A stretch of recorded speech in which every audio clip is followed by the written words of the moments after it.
Welcome to the Explainer. Today, we're jumping right into Module 1, Meet Your Keyboard and Typing Control.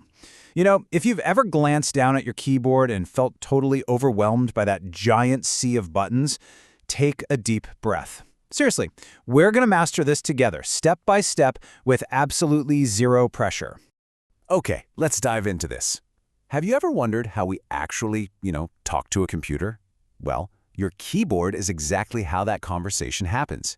It's basically our primary tool to communicate with our devices. Whether you're searching for something online, writing an email, or just telling the computer to open a new page, your keyboard is literally your voice. It translates whatever is up in your head directly onto the screen.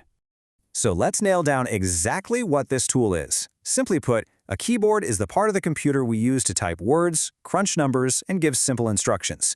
Now, I know the board might look totally packed with keys and weird symbols right now. Please do not panic. You don't need to memorize the whole shebang today. We're just going to focus on the core keys you actually need to build a rock-solid foundation. Let's break down the jobs of these everyday keys. First up, we've got the letter keys. Pretty self-explanatory, they make words. Then we've got the number keys for your digits. Now the spacebar, that really long key at the very bottom, that is an absolute lifesaver. It adds space so our words don't just mash into one giant unreadable blob. The enter key moves us down to a completely new line or tells the computer to run a command. And finally, the backspace key. This is your best friend. It simply removes mistakes. Boom. Easy. Now let's look at two keys that constantly trip people up, the Shift key and Caps Lock. And this brilliantly illustrates a very common mistake beginners make. Both keys create capital letters, but they do it in totally different ways. You use Shift when you just need one capital letter, like the first letter of a name. You hold it down, press the letter, and let go. But Caps Lock? That's a toggle switch. Press it once, and it locks all your letters in capitals until you press it again to turn it off.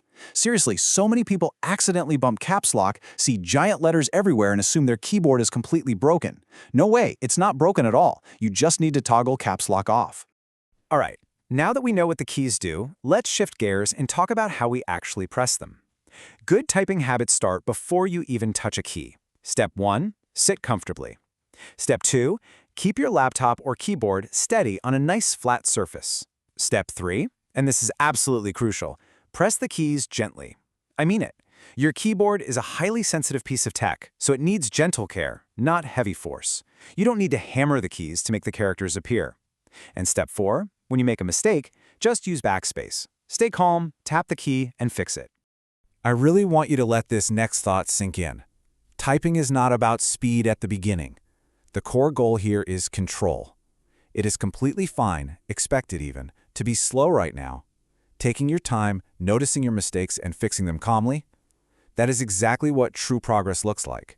Speed will naturally follow, I promise, but only if you nail down that control first. All right, practice time. I want this to be an interactive journey for us, so let's get ready.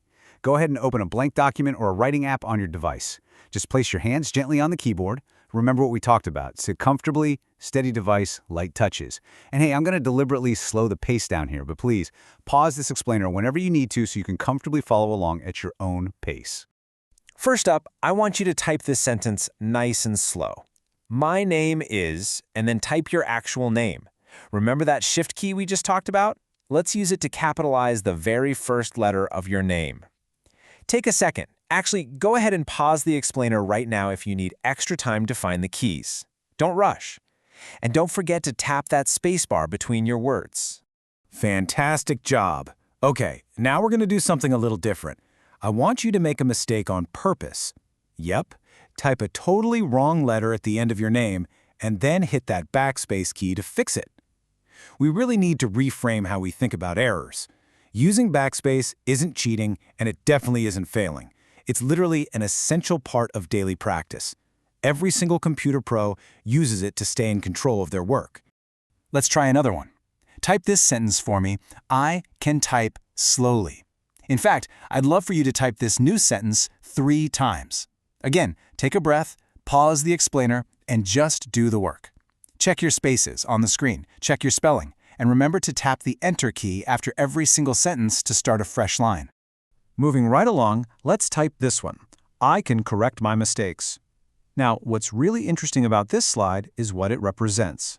Fixing a wrong letter without deleting the entire sentence proves you are gaining massive control. Sometimes people mess up one letter totally panic and hold down Backspace until the whole line is completely wiped out. By calmly backing up just to the mistake, fixing that single letter, and moving on, you are showing true keyboard mastery. Let's wrap up our practice with one final, super empowering sentence. Type this out. I am getting better every day. Take your time, find the keys, use your spacebar perfectly, hit enter. Every single time you gently press a key or catch a missing space and fix it without stressing out, you're building real muscle memory. You absolutely are getting better, and that calm foundation of control is exactly what's going to make you a fast typist down the road. So, as we wrap up today's explainer, I want to ask you, did you use your spaces? Did you spell the words well? Did you fix your mistakes calmly today? If you said yes, guess what? You've officially learned how to talk to your computer. As you keep building this control, eventually the keyboard is just going to fade into the background, leaving this seamless connection between your brain and the screen. Once nothing is slowing you down, what will you create next? Keep practicing, and I'll see you in the next explainer.